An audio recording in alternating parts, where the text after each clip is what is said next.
The part of the movie that really got to me was when I saw everyone crying, because it really opened my eyes and made it all seem so much more real, that this kind of issue really affects people's lives.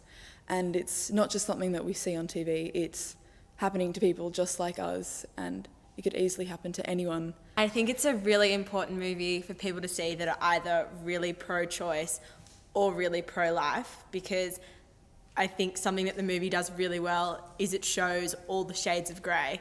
And we don't often discuss it, like we never really speak about it much at school.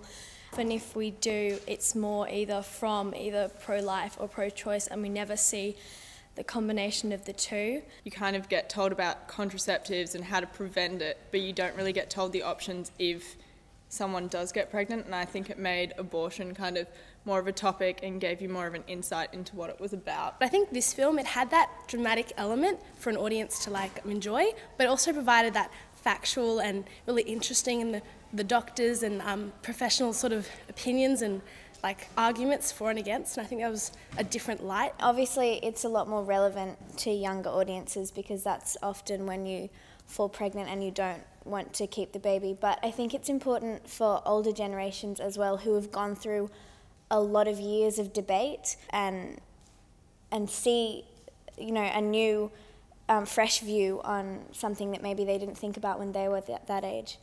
I found the footage inside the mother's wombs of the fetuses when they were 20 weeks old. I found that really it made it really real for me, because I didn't realise that abortion was legal up to 20 weeks, but even at 20 weeks they're just they look like babies. I think the film definitely showed both sides very evenly, so afterwards I didn't really have one specific view, but it left me to think about it and to think about, what would I do if I was in that situation, and sort of the physical and emotional side of the debate. I was really interested in the fact that a lot of the mothers would-be mothers who'd had abortions had experienced regret after actually having a child, because it never really occurred to me before, once you'd had an abortion and then you'd had actually gave birth to a child, that you kind of think back on the abortion and that you'd regret the decision.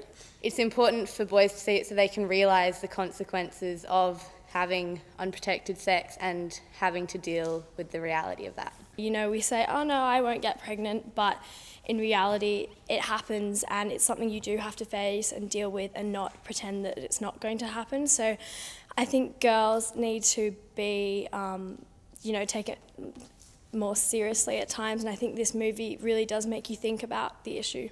I think it's important that people see it, because it really makes you think about all the different aspects to the argument. So definitely see it again, and I'd love to see it with maybe members of my family, specifically my mum, which would be, I think it'd be a really good thing to watch with other people as well, and friends as well. And I'd love to see it again. I'd definitely see it again. Yes, I would see the movie again. Yeah, I'd probably see it again. I don't usually see films twice. I would definitely see the movie again. I think there's so much to get out of a movie like that it's probably important to see it twice. Usually I don't see movies twice, but I'd probably take my sister when she gets older to see it with her, or maybe I'd go watch it with my mom. And even though someone said before it does have more of an impact on you when you see it the first time, I think it would strengthen it, and I'd watch the movie from a different angle the second time. I just think it's so informative and it's really relevant. So even if I was in that situation, it's a movie that I would kind of sit down and watch, just to kind of rethink over choices to make.